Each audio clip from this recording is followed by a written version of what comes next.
salah dua ya. Dua indikator ini, baru recording ya dipencet. Diulangi lagi.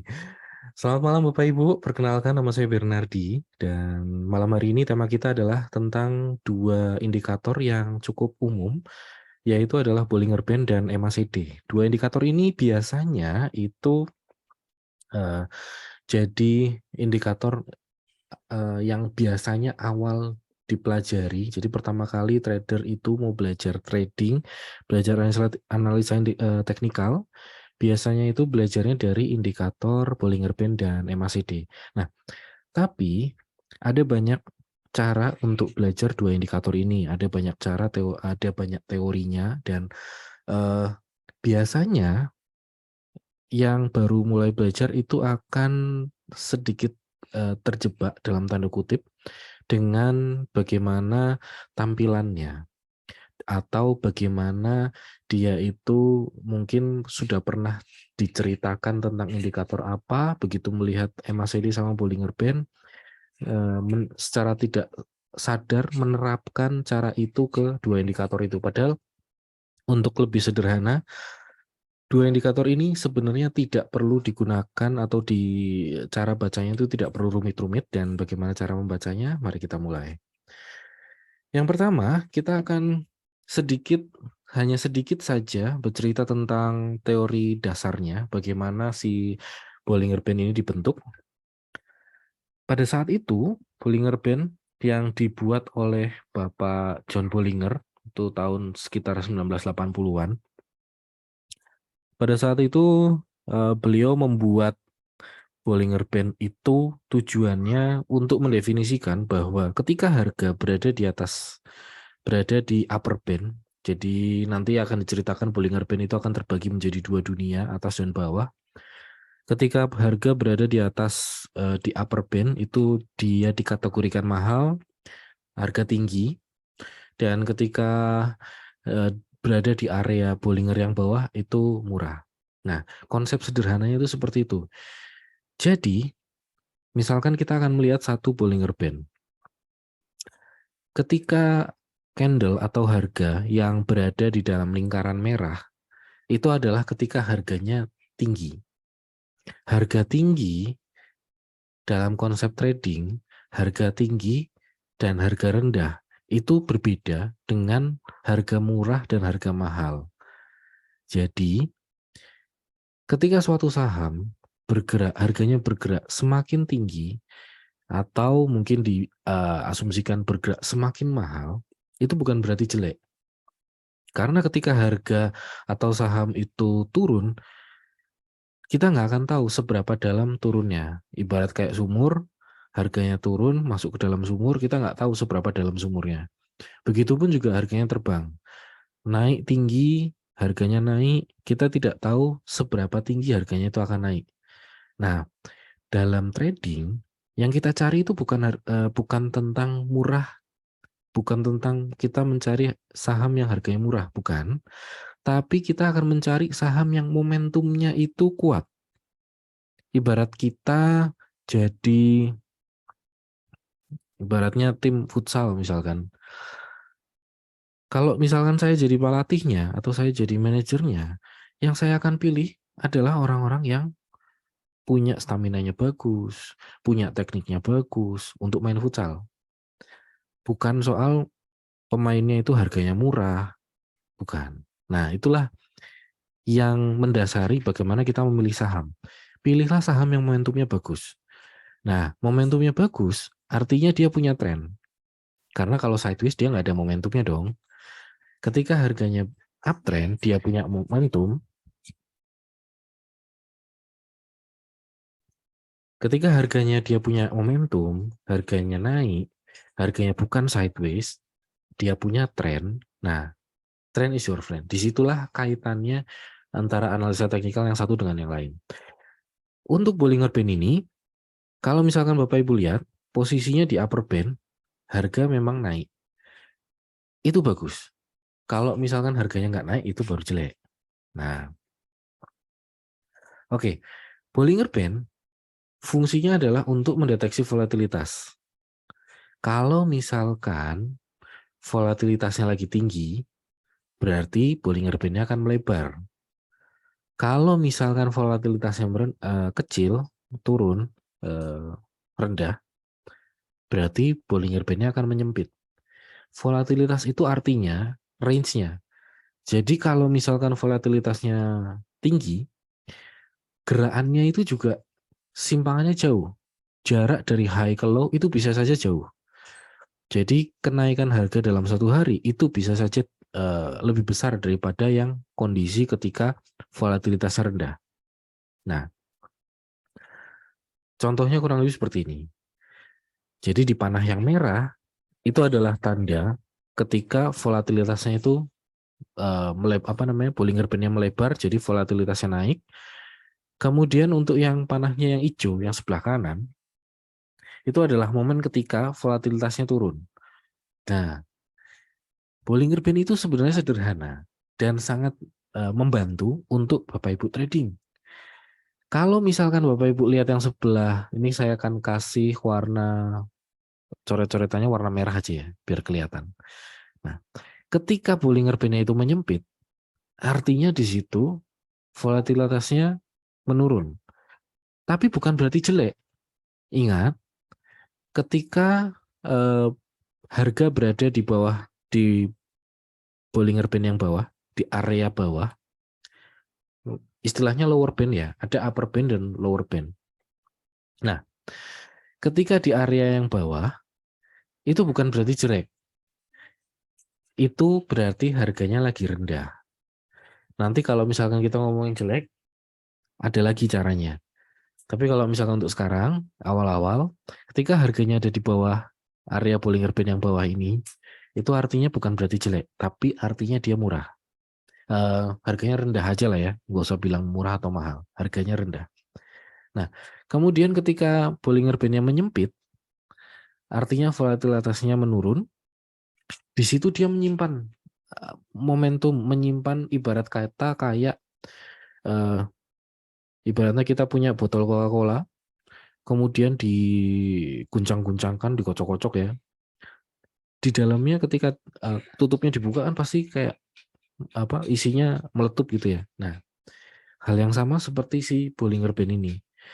Ketika dia itu ada tren, berarti uptrend ya, bukan downtrend. Tapi kalau downtrend pun juga kalau misalkan di forex, di komoditas, downtrend itu juga berguna. Nah, ketika ada tren, kemudian ada Bollinger Band yang menyempit, berarti itu ada peluang dia menyimpan momentum. Jadi tinggal ditunggu apakah dia bisa breakout ke atas atau tidak. Nah, kalau misalkan menyempit, berarti yang kita tunggu adalah momen ketika dia melebar. Yang artinya ketika dia melebar, pasti akan ada saatnya, akan ada momennya, akan ada waktunya ketika harganya itu pasti mendekati berada di sekitar situ ada satu tanda, entah itu yang nanti kita akan ceritakan, yang akan kita perdalam sedikit. Entah itu ada good rejection atau strong rejection. Itu yang paling gampang untuk dilihat dari Bollinger Band. Nah, sebelum lebih jauh, mari kita akan perkenalkan satu persatu garis-garisnya. Garisnya Bollinger Band itu ada 3. Yang tengah itu namanya middle Bollinger Band, yang atas itu upper band, yang bawah itu lower band. Nah, sebetulnya yang namanya Bollinger Band itu adalah pengembangan dari moving average. Jadi upper Bollinger Band dan lower Bollinger Band itu adalah moving average yang ditambahkan dengan standar deviasinya. Kalau yang lower band berarti moving average yang ini saya salah. Ini harusnya dikurangi. Oke. Anggap aja ini dikurangi lah ya. Yang dikurangi dengan standar deviasinya. Jadi misalkan ada satu moving average, kemudian Ini standar deviasi ada rumusnya, tapi nggak usah dihafal. Cukup kita tahu fungsinya aja, bahwa yang namanya upper band itu berarti yang moving average ditambahkan standar deviasi. Biasanya itu defaultnya 2 kali. 2 kali standar deviasi, sama yang lower band itu berarti minus 2 kali standar deviasi juga. Nah, itu yang Bollinger Band. Cukup itu aja yang perlu kita tahu. Ada middle, ada upper, ada lower. Yang middle itu adalah moving average. Kemudian yang upper itu adalah middle tambahin standar deviasi. Lower itu adalah middle dikurangi dengan standar deviasi. Cukup itu aja. Nah, dalam gambarnya, yang namanya upper, middle, dan lower itu seperti ini. Ini gambar yang sama dengan yang tadi sebelumnya. Jadi kita akan gunakan gambar yang tadi ini, chartnya ITMG kayaknya. ITMG kapan nih? September tahun 2000, nggak tahu ya. 2022 pastinya ya. Sekarang soalnya bulan Agustus. Nah, yang sebelah atas itu adalah Bollinger Band yang atas. Yang sebelah tengah itu adalah middle Bollinger Band. Yang sebelah bawah itu adalah Bollinger Band yang bottom. Nah, jadi gini. Kadang kita akan melihat kondisi yang perlu dilihat itu adalah si uppernya ini melengkung, ini melengkung, ini melengkungnya ke dalam. Nah, jadi yang atas itu melengkungnya ke dalam, yang bawah itu juga melengkungnya ke dalam. Itu adalah momen ketika momentumnya itu mulai melemah. Nanti akan kelihatan ketika kita pakai satu pengembangan yang namanya Bollinger Bandwidth ya, Bollinger Bandwidth itu biasanya jarang dilihat karena mungkin kurang populer di Indonesia, atau mungkin sayanya juga yang baru tahu, atau mungkin saya juga nggak tahu kalau Bollinger Bandwidth dulu. Saya nggak terlalu belajar sih, tapi setelah belajar tentang Bollinger Band, ternyata yang namanya Bollinger Bandwidth itu akan membantu untuk melihat yang seperti ini. Jadi ceritanya gini, upper band-nya itu melengkung ke dalam, yang lower band-nya itu melengkung ke dalam. Itu adalah momen ketika itu adalah saat ketika momentumnya mulai melemah. Yang enak, yang perfect itu adalah ketika melengkungnya keluar. Nah, itu baru satu tanda. Jadi kalau misalkan kita melihat ada kondisi saham Bollinger Band-nya oke, lebar, band-nya lebar, jarak antara upper sama lower-nya itu jauh, tapi melengkungnya melengkung ke dalam. Nah, itu kemungkinan dia sudah mulai momentumnya sudah mulai mature, jadi sudah mulai ada kemungkinan untuk berubah menjadi entah itu sideways atau ada reversal.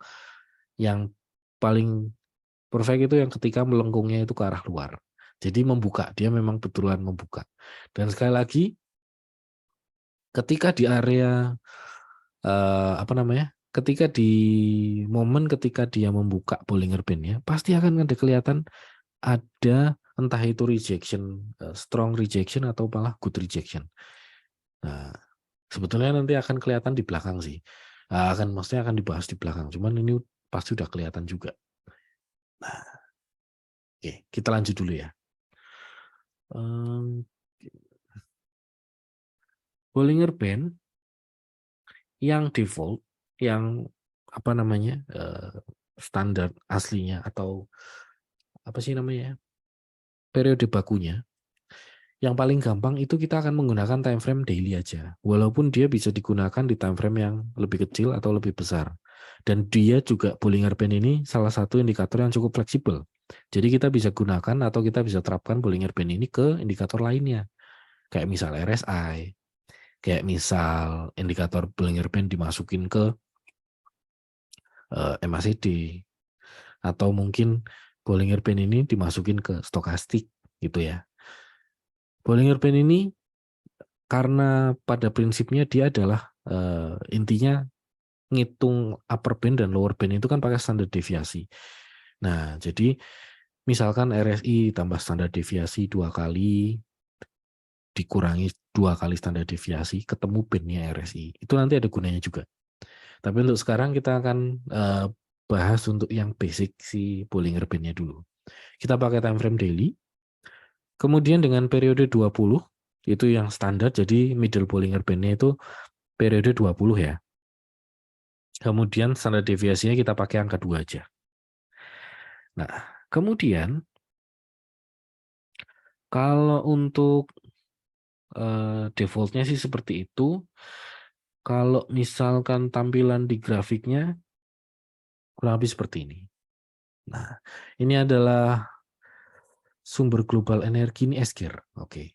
Nah, sekarang kita tahu kan si SGIR ini naiknya udah harga berapa ya? 700 berapa gitu. Coba kita cek chart yang terbaru.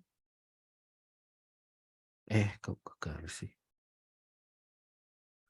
Oh, ini si low. Coba SGIR. Nah, ini SGIR 765.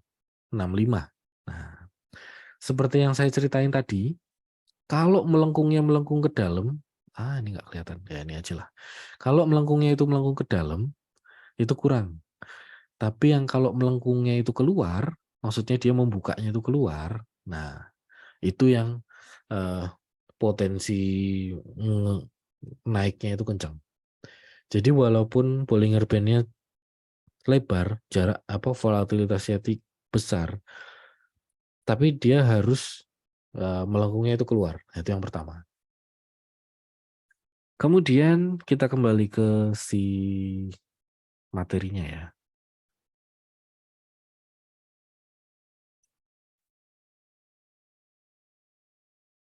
Oh, ini udah.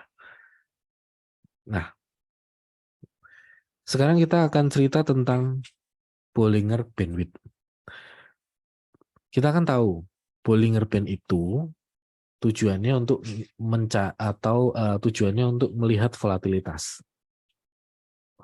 Nah, seberapa lebar Bollinger Bands-nya akan lebih mudah untuk dilihat menggunakan Bollinger Bandwidth. Bentuknya seperti apa? Bentuknya adalah seperti ini. Oke, nah, ini adalah chart yang sama si SGIR tadi ya. Yang bagian atas itu candlestick dengan Bollinger Band, yang bagian bawah itulah yang namanya Bollinger Bandwidth. Nah, si Bollinger Bandwidth ini akan memudahkan kita. Yang ini sih sebetulnya, jadi ngitungnya dari mana? Satu histogram ini itu mewakili jarak, itu akan mewakili jarak dari sini sampai sini. Nah, jadi Bollinger Bandwidth ini ceritanya akan menghitung jarak masing-masing Bollinger top ke Bollinger bottom setiap candlenya. Kemudian akan diplotkan menjadi histogram. Jadi kita akan melihat yang lengkungan-lengkungannya ini. Nah, kemudian warnanya ada merah dan hijau. Merah itu adalah ketika middle Bollinger Band-nya turun, yang artinya trennya itu melemah. Jadi kalau Bollinger middle-nya itu atau EMA 20-nya itu arahnya turun, berarti dia itu cenderung melemah. Trennya itu cenderung bearish. Kalau misalkan Bollinger middle-nya itu cenderung naik, berarti itu trennya juga cenderung bullish. Nah, sekarang apa gunanya si Bollinger Bandwidth ini? Fungsinya, kalau misalkan ini warnanya merahnya itu menyala, ini merah, ini orange. Nah, kalau misalkan warnanya merah, dia itu tren bearish-nya itu menguat. Itu yang sebaiknya jauh-jauh. Tapi ya dari candle-nya aja udah kelihatan sih. Kemudian kalau warnanya orange, itu ketika masih bearish, tapi si Bollinger Band-nya itu menyempit. Nah, kalau dari orange jadi hijau, hijaunya hijau muda, itu adalah momen ketika candle-nya itu ada di atas EMA 20. Oh, yang merah dan orange itu artinya candle-nya di bawah EMA 20, kalau yang hijau itu candle-nya di atas EMA 20. Kalau misalkan warnanya hijau muda, berarti dia di atas MA20. Kalau misalkan warnanya hijau terang, hijau banget lah ya, hijau gelap.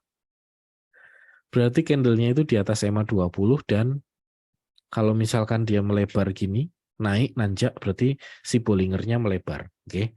Nah, fungsinya apa?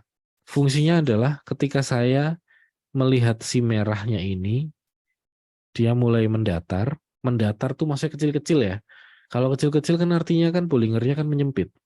Nah, ketika kecil-kecil, kecil-kecil, kecil-kecil, terus habis itu ada hijau. Nah, kalau misalkan ketemunya merah kan berarti kan harganya ya turun karena di bawah MA20 ya.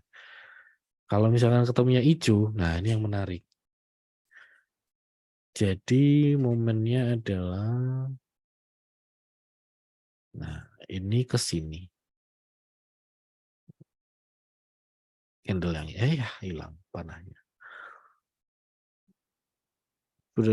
Salah.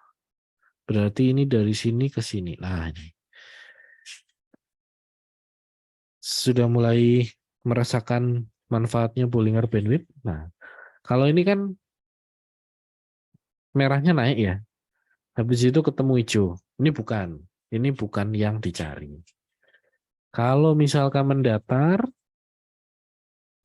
ketemu hijau naik, nah itu yang dicari. Contoh seperti ini, mendatar, ketemu hijaunya naik. Nah, itu yang dicari. Apalagi kalau melengkungnya itu eksponensial. Jadi semakin ke kanan, semakin naik. Kalau ngelihat Bollingernya, iya, ini melebarnya ke atas, ini melebarnya ke bawah. Melengkungnya ke atas atau melengkungnya ke bawah. Tapi kalau dengan si Bollinger Bandwidth ini, itu akan lebih mudah ngelihatnya. Kalau ini kan juga melengkungnya ke sini. Walaupun kita tahunya udah lewat beberapa candle ya. Maksudnya ketika kita udah lewat beberapa candle, kita berada dalam kita di dalam lagi ada posisi, kita akan nyari take profitnya di mana atau trailing stopnya pakai apa. Nah, Bollinger Band uh, lebar, semakin lebar antara Bollinger yang atas dengan yang bawah, trennya itu semakin kuat karena volatilitasnya semakin besar. Bentuk candlenya juga semakin besar-besar. Jadi yang perlu dilihat dari Bollinger Band itu cuma ketika dia menyempit atau melebar. Tapi melebarnya itu yang seperti apa? Melebarnya apakah dia yang menggembung seperti mungkin tangkai bunga gitu ya?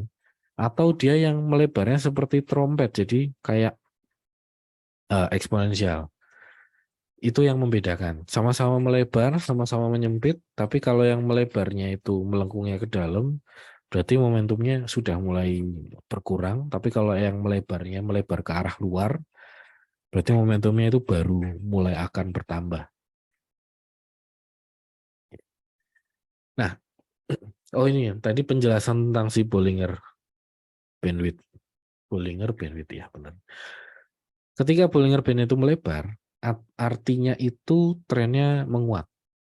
Jadi kalau misalkan harganya turun, trennya berisnya menguat, ini kelihatan tangganya dia tidak berbentuk seperti yang ini ya. Jadi selisih antara ketinggian histogram yang satu dengan histogram berikutnya itu hampir bisa dibilang ketinggiannya semakin terjaga. Jadi selisihnya itu ya hampir konstan lah ya. Ini juga turunnya juga hampir konstan. Tapi kalau yang ini awalnya selisihnya jauh, kemudian selisihnya semakin mengecil, mengecil, mengecil. Segitu. Itu yang membedakan. Candlenya gede-gede, tapi ya sebentar doang. Kalau yang ini ketika dia turun, candlenya kecil-kecil. Ya maksudnya nggak sebesar yang sebelah kanan. Tapi awet, dia bisa beberapa hari. Gitu. Masing-masing punya kelebihan dan kekurangan. Berarti kalau yang apa namanya yang sebelah kanan ini kita tradingnya sehari 2 hari aja mungkin udah dapat banyak. Tapi kalau yang sebelah kiri kita tradingnya santai, tidurnya tenang karena trennya awet. Gitu. Nah, momen ketika kita menggunakan Bollinger Bandwidth adalah diawali dari ketika mana tadi? Nah, diawali dari ketika Bollinger Band-nya itu melempit. Menyempit artinya trennya melemah. Jadi pada saat momen yang di sini ya, posisinya memang melemah momentumnya, jadi trennya juga melemah gitu kan. Yang kalau diawali dari bearish berarti asumsinya bearishnya melemah. Bearish melemah artinya dia berubah jadi sideways, atau sideways-nya ini akan berubah menjadi bullish ketika breakout, atau bisa berlanjut bearish ketika dia breakdown. Tinggal dilihat apakah di momen tersebut kita melihat ada satu, kalau di saham kan kita berarti otomatis dapat profit kalau harga jual di atas harga beli. Kalau misalkan di saham, kalau misalkan di momen tersebut kita akan melihat ada pada saat momen tersebut kita melihat ada strong rejection atau good rejection, itulah tandanya. Sebelah kiri yang ini nggak ada momen rejection apa-apa. Yang sebelah kanan, bukan kanan yang ini ya, tapi yang sebelah sini. Nah, ini ada satu bisa dibilang strong rejection, tapi karena candle-nya terlalu besar, ini nggak ideal. Dan lagi pula juga ini bukan diawali dari si siapa namanya Bollinger Band yang menyempit, bukan. Yang jadi momen adalah yang sebelah sini. Jadi diawali Bollinger Band-nya itu menyempit, kita akan melihat di sini ada satu strong rejection yang sangat menarik. Itulah momennya. Jadi bagaimana cara menggunakan Bollinger Band? Versi saya akan menggunakan, saya akan mencari momentum ketika menyempit, kemudian saya akan mencari rejection-nya. Nah, kalau misalkan ada yang mau bertanya, boleh langsung dituliskan di kolom komentar, kolom chat. Fungsi middle Bollinger Band seperti tadi yang saya ceritain, kalau harganya naik, kalau arahnya naik, berarti artinya bullish. Dia itu kayak kalau di kapal itu kayak kemudinya. Jadi kalau misalkan arahnya naik, artinya bullish. Kalau arahnya turun, artinya bearish. Kalau mendatar ya artinya sideways. Ada kemungkinan sideways. Nah, kembali ke chart yang sebelumnya tadi. Kalau misalkan Bapak Ibu perhatikan, di sini middle Bollinger Band-nya cenderung sideways. Nah, ketika sideways, kita langsung berpikir, kalau misalnya sideways, berarti ada kemungkinan dia itu ada support sama resisten. Kalau misalkan area support, paling gampang kita akan melihat swing low sebelumnya, dan area resisten kita akan melihat swing high yang sebelumnya. Nah, kalau misalkan sudah ketemu satu swing high dan satu swing low, kita cuma tinggal ngelihat bagaimana harga merespon area swing low sebagai area support, bagaimana harga merespon swing high sebagai area resisten. Yang sebelah sini, harga merespon swing low dengan strong rejection.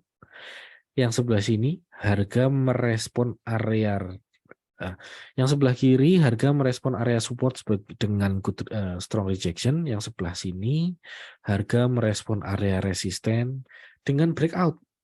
Dan breakoutnya ini juga harusnya sini kayaknya auto reject ya. Nggak ada upper shadow-nya. Bodinya juga panjang. Kalau misalkan di trading view, namanya ini bandwidth, Bollinger Bandwidth. Serta aja Bollinger Bandwidth, dia itu indikator yang defaultnya ada. Jadi bukan dibikin ulang sama ada skripnya, itu enggak. Sama bukan yang dibikin ulang sama orang lain gitu, enggak. Jadi dia itu by default udah ada di dalam trading view-nya. Kalau di kami broker harus coding, harus mikir, tapi kalau trading view udah ada. Nah, ini tadi kita bahas sedikit tentang si Bollinger Band, Bollinger Middle.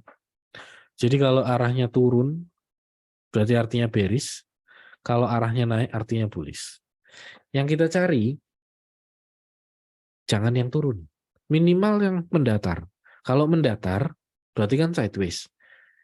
Berarti kita kalau sideways berarti kita langsung terpikir, langsung kita sebagai trader itu langsung mikir, oh kalau sideways berarti kita cari support sama resistance terdekat. Support dan resistance terdekat itu dilihat dari swing low sama swing high. Nah, ketika harga mencapai salah satu area tersebut, kita akan melihat harga merespon area tersebut dengan candle apa. Apakah dengan weak rejection, ataukah dengan good, atau bahkan strong rejection. Dari situ baru kita action. Nah, itu cara berpikirnya seperti itu. Nah, sinyal trading. Nah, ini sinyal trading kita akan bahas seperti yang tadi saya ceritakan. Kita akan melihat good atau strong rejection yang terjadi di middle BB atau di lower BB. Kalau misalkan ada targetnya itu 2 kali resiko, di mana resikonya itu adalah swing low terdekat.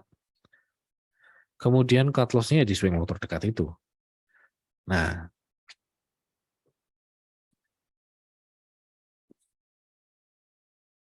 sebagai contoh, kurang lebih seperti ini. Ini adalah chartnya Cepin.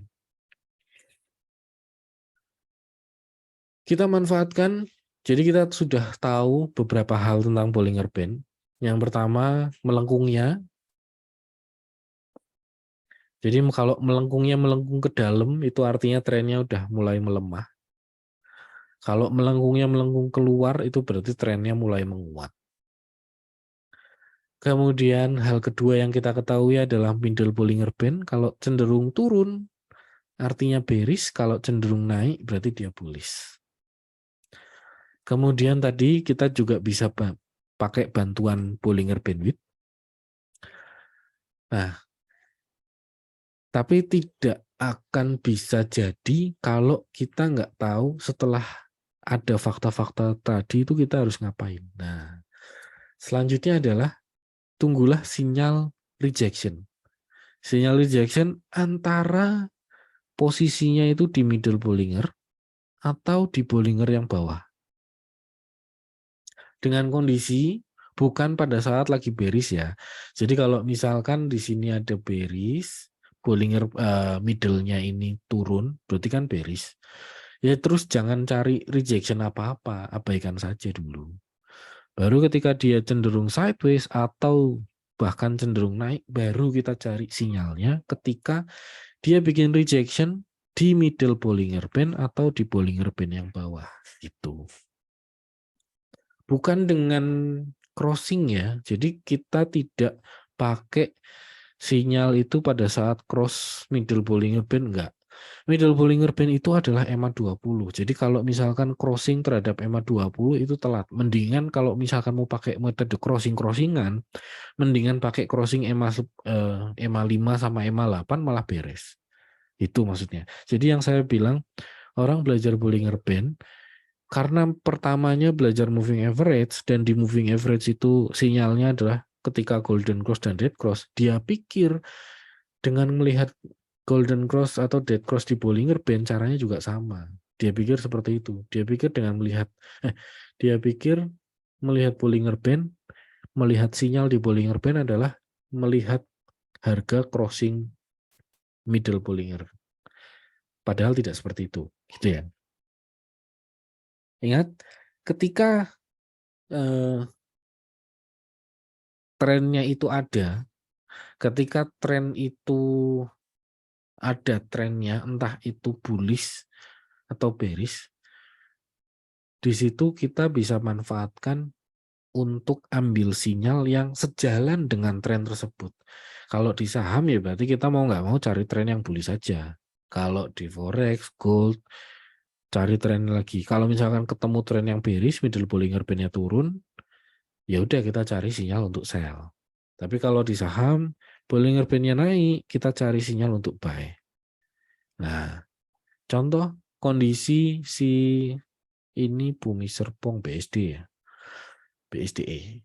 Nah, ketika harganya katakanlah ini kan uptrend model Bollinger Band, kemudian berubah menjadi cenderung mendatar, kemudian Bollingernya juga menyempit, yang nanti akan kelihatan juga di Bollinger Bandwidth-nya ya. Pasti ini akan ceritanya akan merah terus agak turun.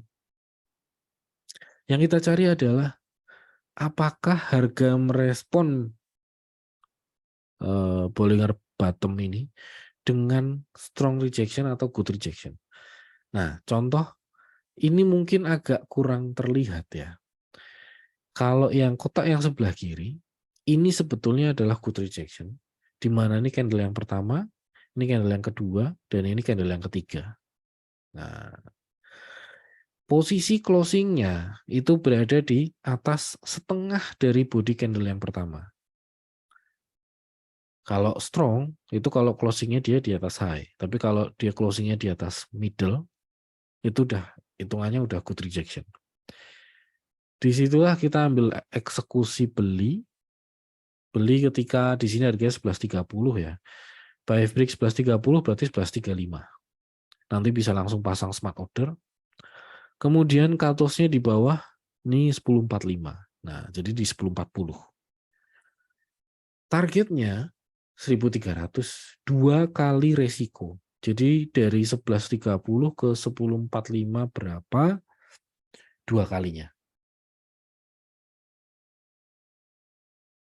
Jadi kalau misalkan posisinya muncul kembali ada. Jadi kemudian ya, kalau misalkan setelah posisinya itu, setelah barangnya itu dapat, ambil posisi, kemudian muncul sinyal berikutnya, yang di sebelah kanan ini 1, 2, 3, 4, ini adalah inside bar pattern, yang artinya ini harus di-combine, harus digabungin semua istilahnya kayak gitu ya. Kalau yang ini candle yang pertama, kemudian ini closingnya itu persis sama di high. Kita bisa bilang ini good rejection, kita bisa bilang ini strong rejection, sama aja. Jadi strateginya buy break, yang ini harganya 11.15 high-nya, berarti dapat barang di 11.20. Cut loss-nya di bawah sini 10.60-an ya kurang lebih. Berarti cut loss-nya di 10.55. Atau karena sudah ada posisi yang pertama, kita bisa ikut cut loss-nya di bawah 10.45, jadi di 10.40. Nah, targetnya 2 kali resiko. Kalau misalkan yang ini kebetulan sinyal ambil posisi yang kedua ini udah take profit, tapi yang posisi pertama ini belum karena targetnya 1.300. Pertanyaannya apakah nyampe atau enggak? Jawabannya ya enggak tahu. Ini BSDE ya. Nah, ini terakhir posisi tutup di 1.200. Ya, masih nggak masalah. Ini kalau misalkan kita tambahkan namanya itu bandwidth. Kita ketik aja bandwidth. Bandwidth mana ya? Ini Bollinger Bandwidth namanya. Bollinger Bandwidth.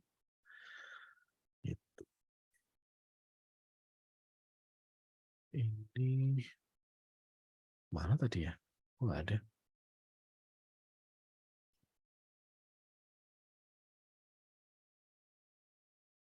Kok muncul? Oh, ini. Ini Bollinger Bandwidth. Kemudian ini stylenya saya jadiin ke kolom aja lah.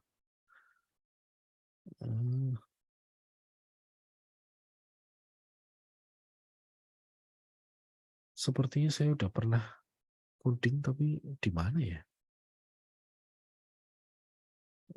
Ya udahlah, nggak apa-apa. Seadanya aja. Oke. Nah, jadi ini akan kelihatan ketika mana tadi ya? Ini turun. Nah, kemudian dia flat. Kalau misalkan harganya naik ke atas middle Bollinger Band, pasti di sini ini naik dan ini juga bisa dijadikan acuan.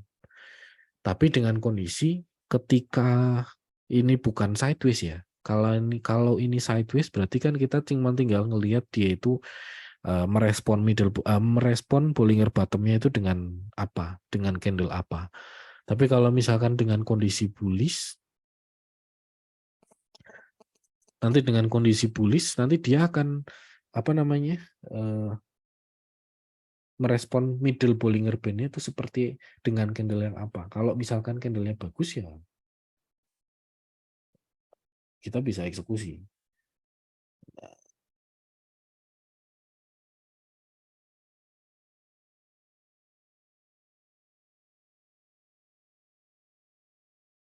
Oke. Terus kemudian kita akan melihat lagi, kita lanjutkan lagi si ini. Nah, MACD. Nah, ini MACD ini mungkin adalah dikira apa namanya indikator yang rumit, padahal ini indikator yang sederhana sekali. MACD itu singkatan dari Moving Average Convergent Divergent. Nah, dia itu termasuk bisa dibilang trend following indikator, tapi juga bisa dibilang momentum indikator. Karena dia itu menunjukkan hubungan antara dua MA, dua exponential moving average. Nah, exponential moving average berapakah yang dimaksud? Yang pertama adalah garis MACD-nya itu adalah selisih dari selisih dari exponential moving average periode 12 dikurangi dengan exponential moving average periode 26. Nah, itu yang namanya si MACD line. Kalau yang histogram itu adalah signal line. Kalau yang namanya signal line itu adalah moving average periode 9 dari si MACD. Nah, yang namanya histogram itu adalah selisih dari MACD dan selisih dari signal line. Itu ceritanya. Tapi nggak usah dihafalin, karena cara pakainya itu sebenarnya sederhana sekali. MACD di atas 0 itu artinya bullish, MACD di bawah 0 itu artinya bearish. Sesimpel itu. Kita nggak perlu lihat golden cross-nya, walaupun seperti yang kita lihat ini di gambar,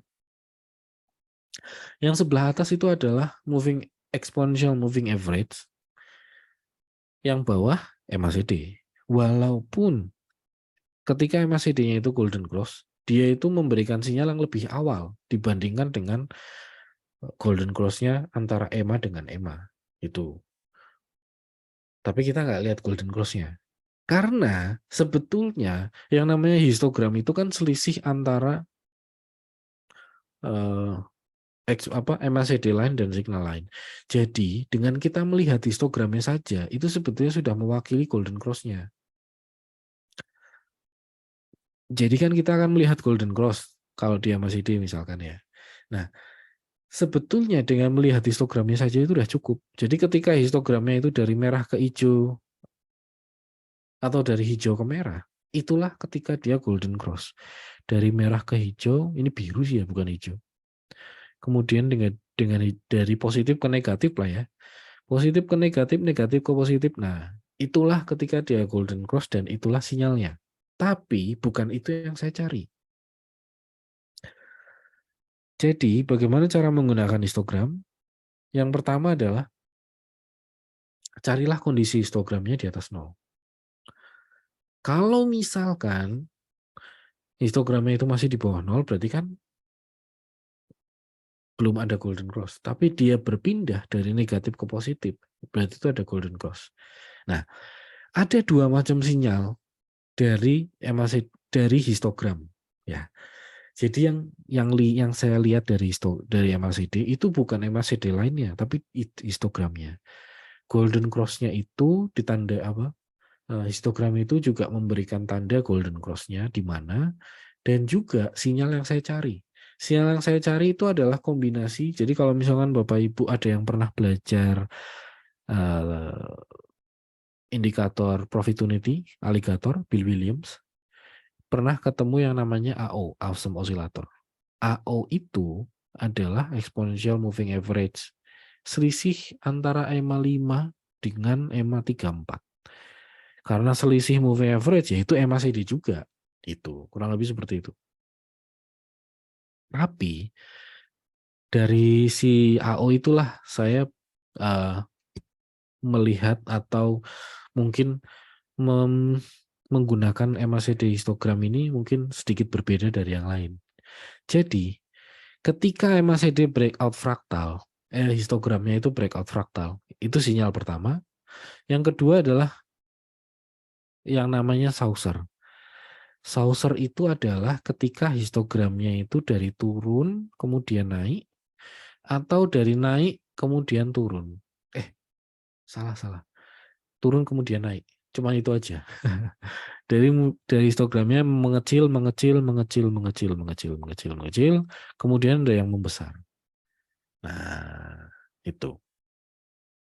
Jadi ketika dia histogramnya bikin saucer, disitulah ada reversal pattern. Tugas berikutnya adalah mencari good atau strong rejection. Yang nomor 1 ini adalah sinyal continuation, yang nomor 2 ini adalah sinyal reversal. Cut loss-nya di bawah swing low terdekat dengan target 2 kali resiko. Ini udah template lah ya. Jadi sebagai trader sudah otomatis hafal yang namanya cut loss itu ada di swing low terdekat dengan target 2 kali resiko. Nah, melihatnya seperti apa? Ini seperti ini kurang lebih. Jadi sinyal yang nomor 1 adalah sinyal yang apa namanya? Dia itu breakout fraktal. Breakout fraktal histogramnya tapi ya. Yang namanya fraktal itu puncak. Puncak yang sebelumnya itulah yang namanya fraktal. Puncak tertinggi, gunung tertinggi sebelumnya, kalau dia di breakout dengan 1 kali histogram, itu sinyalnya. Jadi kalau misalkan ketemu di sini, ini gunungnya di sini. Kalau dia di titik tertingginya ini di breakout, itu sinyalnya. Oke. Di AO itu namanya apa gitu saya lupa. Super AO atau apa itu? Kayaknya bukan deh, bukan super AO. Tapi yang jelas ini ketika dia breakout fraktal, histogramnya ya yang breakout, itulah sinyalnya. Contohnya itu tapi ini sinyal jarang ya. Maksudnya jarang itu dia nggak selalu muncul. Cuman kebetulan kalau pas muncul, paling tidak Bapak Ibu tahu caranya mengantisipasi. Histogram yang ini breakout dari puncak dari histogram yang ini. Kemudian kita akan melihat candle-nya, posisi sinyal reversalnya itu adalah yang sebelah sini. Ini mungkin kurang jelas. Ini saya ganti warnanya jadi warna ungu. Semoga ungu coba lebih jelas. Oke.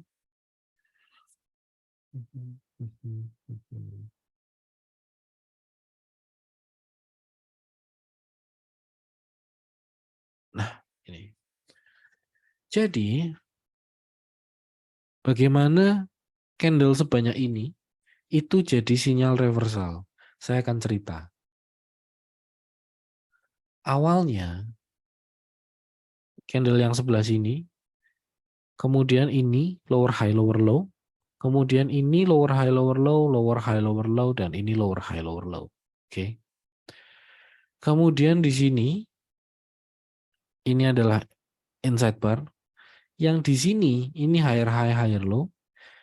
Pada saat candle yang terakhir ada saya kasih tunjuk panah, itu masih weak rejection. Mungkin kenapa dibilang weak, karena bentuk candle-nya sendiri upper shadow-nya lebih panjang.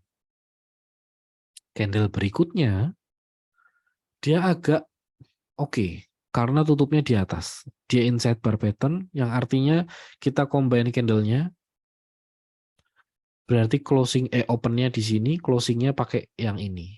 Berarti candle-nya agak lebih besar lah ya, dengan upper shadow yang kecil. Candle berikutnya seperti ini, inside bar lagi, jadi perlu di-combine dan jadi jelek lagi, karena closing-nya di sini. Oke. Nah, kemudian ketika candle yang ini muncul, sebetulnya ini adalah konfirmasi dari rebound karena dia sempat harganya naik ke atas high. Tapi karena candle yang sebelumnya 1, 2, 3 ini adalah weak rejection, pada saat muncul candle yang ini kita nggak eksekusi. Karena memang weak rejection ya. Sampailah kemudian muncul candle yang ini, di mana candle yang saya tunjuk panah adalah outside bar pattern, yang artinya semua candle yang berada di dalam area high dan low candle yang outside bar itu, itulah yang harus dicombine. Nah, ketika muncul candle ini, disitulah sinyal rejection yang tadinya weak berubah menjadi, bahkan berubah menjadi strong rejection. Karena closingnya itu ada di sini, dan opennya ada di sini. Sementara candle yang pertama itu adalah yang ini. Dengan high yang di sebelah sini, artinya closingnya itu sudah di atas high-nya. Jadi inilah yang namanya strong rejection. Setelah strong rejection ini terbentuk, besoknya ketika harga breakout ke atas 615, disitulah sinyal belinya. Itu kalau pakai si histogram, dia itu saling mengkonfirmasi dengan sinyalnya candle ya. Jadi walaupun di sini kelihatannya mungkin dari Bollinger Band-nya mengecil ya. Bollinger Band-nya mengecil. Ini menutup kayak gini ya. Walaupun begitu, tapi dari sinyal histogramnya ini, dia sudah memberikan sinyal, ada sinyal beli. Dan candle-nya sendiri juga ada sinyal strong rejection. Nah, kalau dari Bollinger sendiri, kita akan melihat sinyalnya itu di sini. Nah, kenapa di sini? Karena inilah strong rejection-nya. Jadi ini high, ini low, ini lower high, dan ini lower low. Ini closing-nya di atas high dari yang sini. Itulah strong rejection-nya di situ. Jadi ketika dari histogram dia itu saling MACD dan Bollinger Band itu dia saling melengkapi. Kadang Bollinger Band kasih sinyal duluan, histogramnya yang MACD belakangan, tapi kadang MACD kasih sinyal duluan, Bollinger Band-nya belakangan. Dan keduanya ini, terutama si MACD ya, dia itu nggak perlu ditambahin lagi stokastik atau RSI, karena si momentum indikator itu sudah ada di dalam bentuk MACD. Dan kemudian tren indikator itu sudah ada, tren following indikator sudah ada dalam bentuk Bollinger Band. Jadi kita tidak perlu menambahkan lebih dari satu indikator dengan tipe yang sama. Jadi misalkan ya, kalau misalkan Bapak Ibu udah pakai MACD, tambahin RSI, tambahin stokastik, tambahin MFI. Nah, semua digabungin dengan tujuan kalau misalkan semua indikator itu bilang buy, berarti itu sinyal bagus sekali. Padahal tidak seperti itu. Dengan Bapak Ibu menggunakan lebih dari 2 indikator dengan tipe yang sama, berarti secara tidak langsung Bapak Ibu memaksakan kesempurnaan terjadi dalam satu candle, di mana itu hampir tidak mungkin. Itu. Nah, bagaimana untuk, mungkin ada Bapak Ibu yang masih kurang memahami tentang si candle ya. Bagaimana bentuknya good rejection, strong rejection, ini seperti ini. Jadi kalau misalkan ketemu yang area, atau mungkin misalkan kita ketemu area support, bagaimana kita tahu rebound-nya itu kuat atau tidak? Lihatlah dari pola candle-nya. Apa sih yang dilihat? Ketika harga turun, pasti akan membentuk lower high dan juga lower low. Pasti. Karena kalau bukan lower high dan lower low, berarti itu kemungkinan sideways. Gitu ya. Dan kalau misalkan ketemunya sideways, berarti harus di-combine candle-nya. Harus digabungkan. Ketika sudah ketemu lower high dan lower low, oke, nah kita belum ngapa-ngapain. Karena lower high dan lower low itu adalah ibaratnya yang nganter harga ke area support. Setelah diantar ke area support, bagaimana harga merespon area tersebut, bagaimana buyer dan seller merespon area tersebut. Di momen berikutnya, kita akan cerita tentang supply and demand zone. Jadi, untuk Bapak Ibu, webinar hari Selasa minggu depan kita akan ngobrol tentang supply and demand zone berkaitan dengan si strong rejection dan good rejection dan weak rejection ini. Bagaimana cara mencarinya? Tapi ceritanya untuk yang sekarang adalah ketika harga mencapai area support, buyer dan seller itu mereka akan bereaksi. Nah, kita akan melihat buyer itu menang kalau misalkan yang kita lihat adalah candle Marubozu. Atau candle dengan closingnya berada di atas high dari candle yang pertama. Itulah yang dinamakan strong rejection. Hampir semua saham yang strong rejection itu berhasil. Jadi strong rejection ini punya peluang secara statistik dia ibaratnya yang paling kasih sinyal, yang paling kasih profit. Kemudian good rejection itu adalah ketika closingnya berada di atas mid price dari candle yang pertama. Mid price itu artinya dari high ke low bagi dua. Closing di atas mid price, candlenya juga harus candle yang bagus. Artinya bagus adalah entah dia itu bullish Marubozu. Yang penting jangan shooting star gitu ya. Jadi kalau shooting star itu kan upper shadow-nya panjang. Nah, ini bukan candle bullish. Kalau misalkan dia closingnya di atas mid price, ya itulah good rejection. Weak rejection adalah rejection atau rebound yang tidak perlu kita ambil. Sebaiknya abaikan saja. Itu adalah ketika dia closing di bawah mid price dari candle yang pertama. Kuncinya cuma itu. Jadi kalau misalkan kita lihat dari ini. Jadi misalkan kita akan cari saham contohnya yang hari ini tadi baru dibeli NCKL. Nah,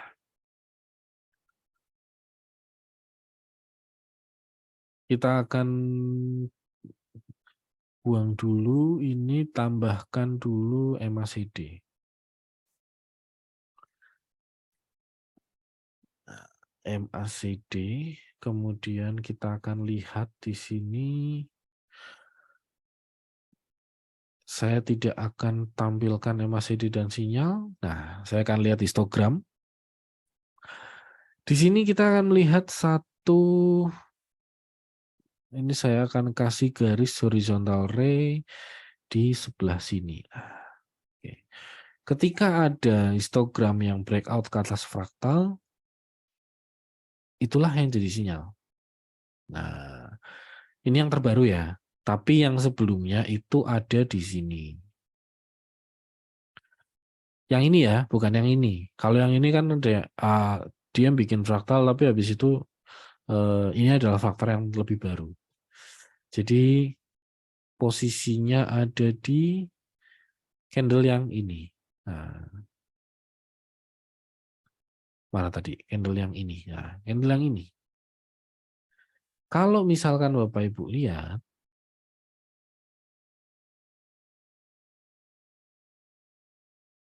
ini saya mau hapus dulu garisnya, drawingnya dibuang aja dulu.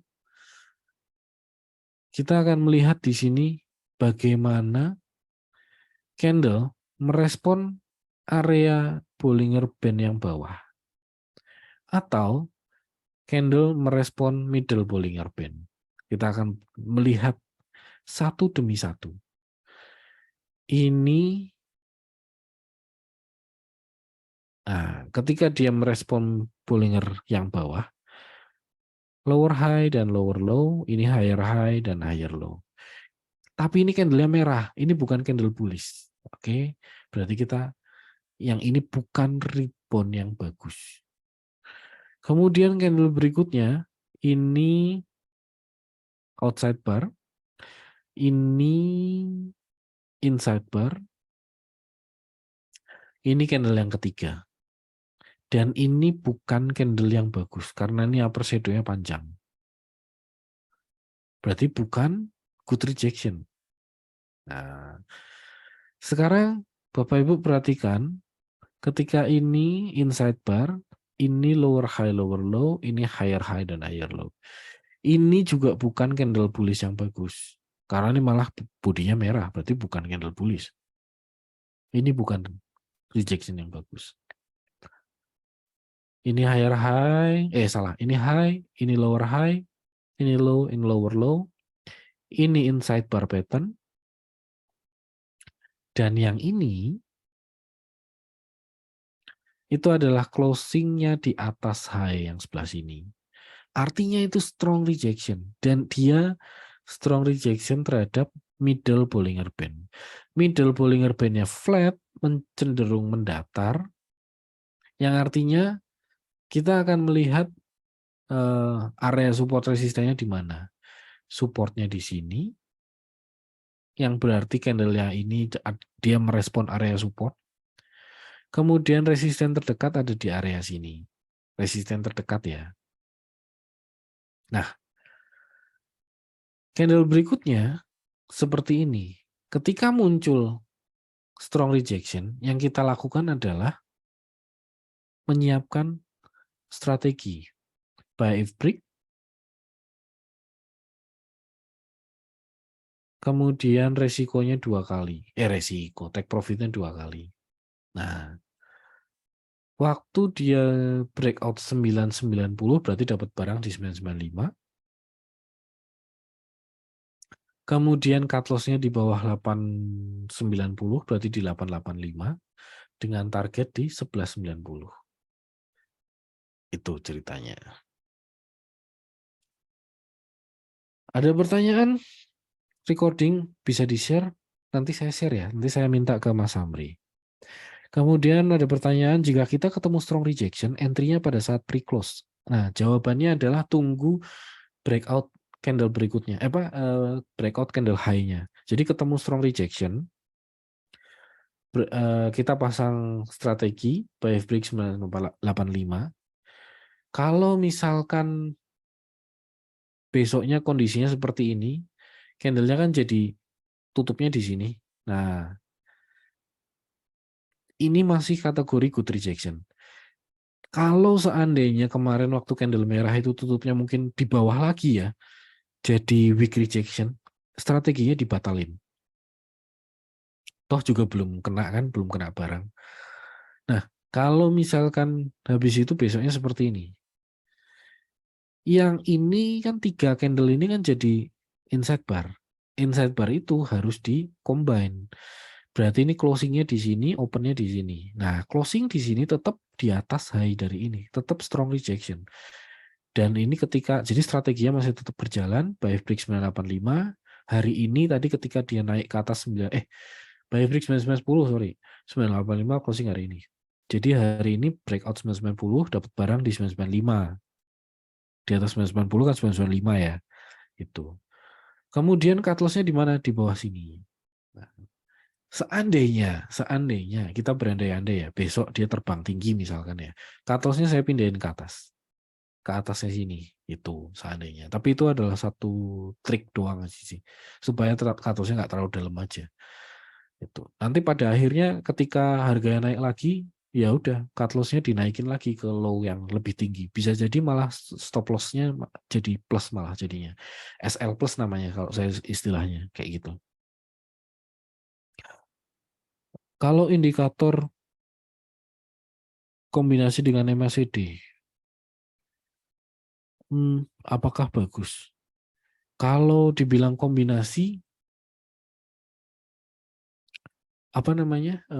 yang MACD yang saya pakai itu cuman lihat histogramnya. Jadi kayak misalkan dikombinasi, saya nggak tahu apakah hasilnya bagus dalam artian bagus yang Bapak pinginkan atau enggak, saya nggak tahu. Karena histogram yang saya pakai itu cuman seperti ini. Contohnya kayak saham apa ya, sembarang.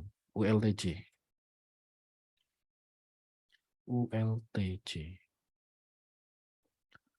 Nah, ini juga kenapa ULTJ? Karena saya ingat ULTJ ini ada strong rejection di sini. Jadi ceritanya ini. Ini MACD.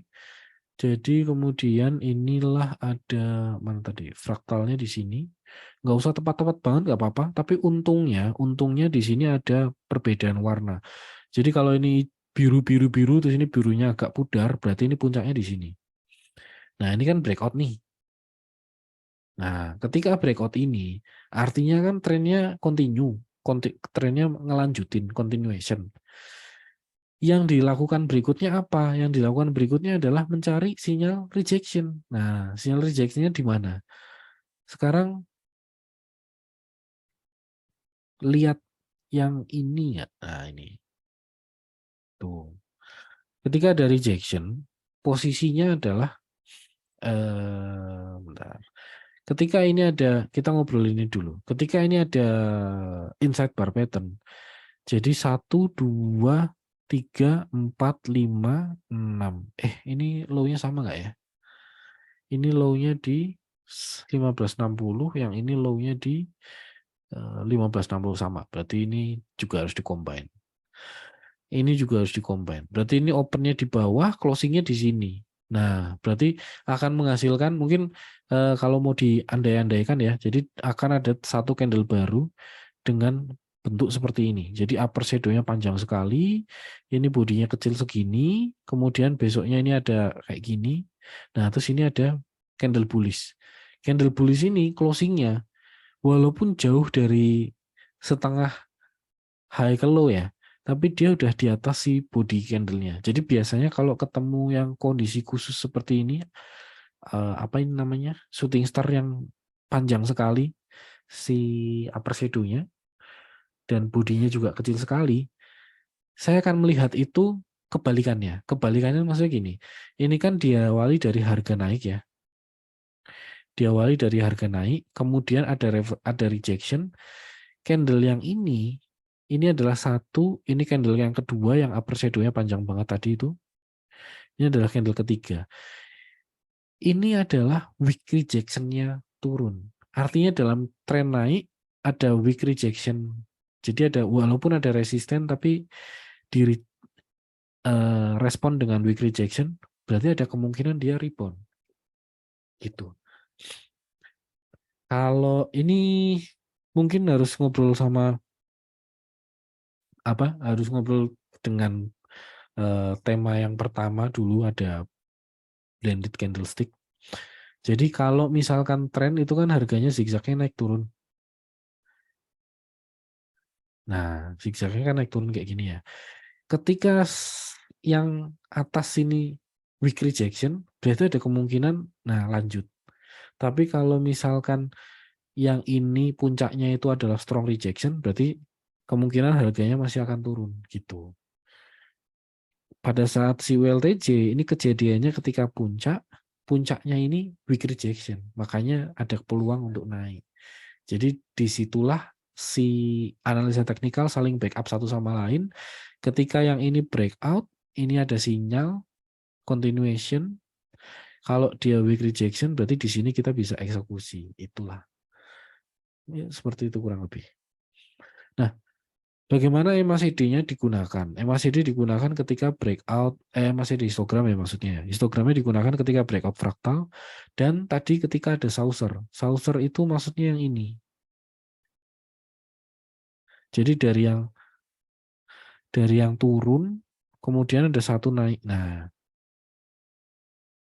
kemudian ada satu naik. Nah, itu saucer. Ketika saucer terjadi, dicari yang ada sinyal good rejection atau strong rejection-nya lagi. Nah, misalkan contohnya ini ada turun, terus habis itu ada hijau di sini. Nah, berarti kita harus cari apakah pada saat itu ada sinyal strong rejection atau good rejection. Jawabannya ini adalah, mungkin Bapak Ibu juga perlu berlatih.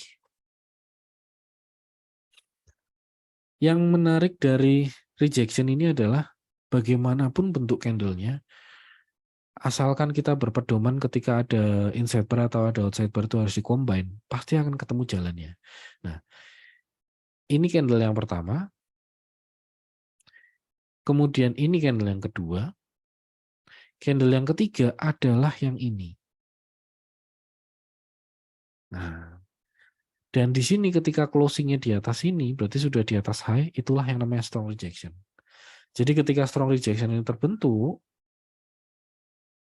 yang saya lakukan berikutnya adalah ambil posisi long, cut loss-nya di bawah sini, take profit 2 kali.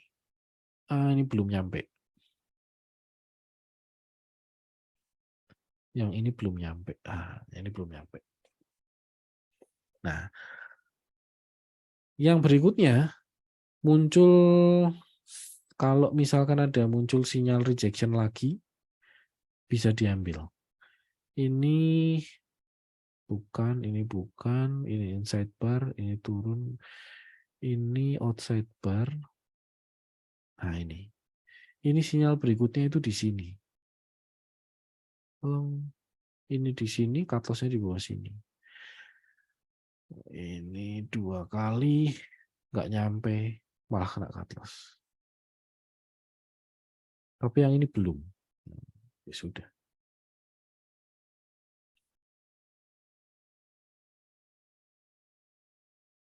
Terus sekarang ada sinyal lagi, dia middle-nya cenderung flat mendatar, kemudian posisinya dia merespon Bollinger bawah dengan strong rejection.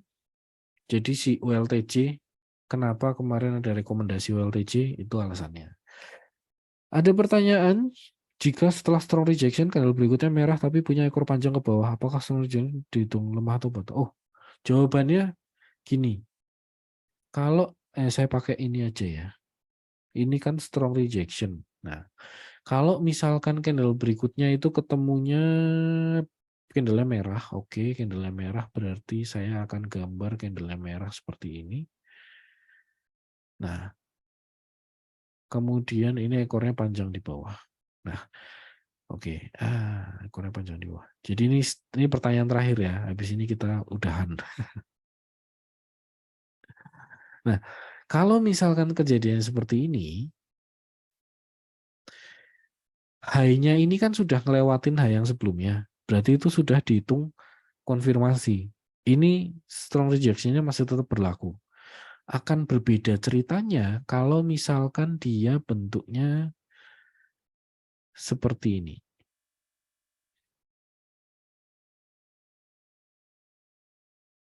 Nah, kalau misalkan seperti ini, low-nya masih sama, ini berarti inside bar pattern, berarti harus di-combine. Berarti yang tadinya open di bawah sini, closing-nya bukan lagi di sini, tapi malah jadi di sini. Itu bukan jadi strong rejection lagi. Nah, sekarang bagaimana kalau misalkan dia itu bentuknya seperti ini, dengan ekor yang panjangnya sampai ke bawah sini.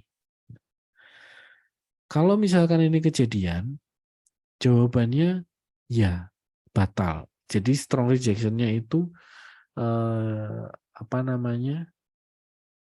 Ini nggak dianggap strong rejection lagi, tapi mengikuti candle apa yang akan muncul setelah si candle merah dengan ekor panjang ini, gitu. Jadi ada tiga macam